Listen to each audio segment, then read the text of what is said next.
Бүгін кешкі асқа балаларымның ең сүйікті тамақтарының бірі қуырма лагман дайындадым. Өте дәмді болып шығады және жасалу жолы өте оп-оңай.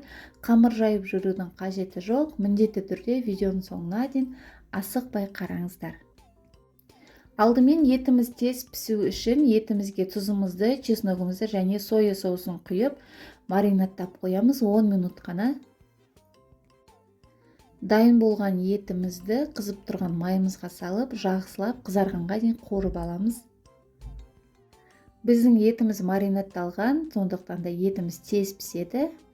Оның үстіне пиязымызды салып, жақсылап қызарғанға дейін қуырып аламыз. Пиязымыз бен етімізді жақсылап араластырып, 1-2 минут қызартып, қуырып, оның үстіне сәбізімізді салып, жақсылап араластырып тұрып қуырып аламыз. Келесі бізде пекин капустасы және жасыл редька қостым.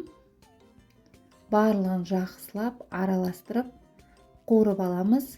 Барлығы біркелкі қуырылу керек, сол кезде сіздердің тамақтарыңыз өте дәмді болып шығады.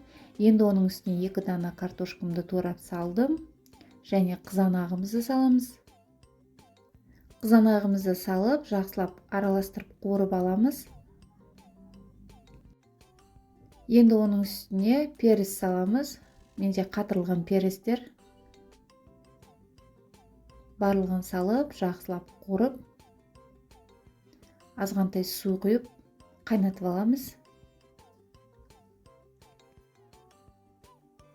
Енді осындай ұзын макарондарымызды суға қайнатып аламыз. 5 минут қайнатып, қуырылып тұрған подливамыздың үстіне салып, бетін жауып, 10 минутқа бұқтырып қоямыз.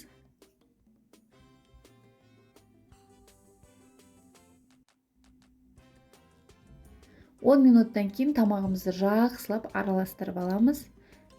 Қараңыздар, ешқандай жабыспайды.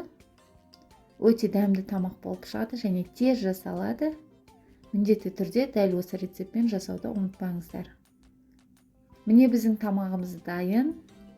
Мен осындай үлкен бір ыдысқа салдым. Үстіне міндетті түрде ас көктерді қосып жеңіздер, сол кезде тамақтарыңыз өте дәмді болып шығады. Отбасыларыңыз сүйсініп жейтін тамақтардың бірі өте дәмді болып шығады. Міндетті түрде дәл осы рецептпен жасауды ұмытпаңыздар. Егер де менің каналыма тіркелмеген болсаңыздар, міндетті түрде тіркеліп, лайк басып, комментарий жазып, достарыңызбен бөлісуді ұмытпаңыздар. Барлықтарыңызға ас болсын.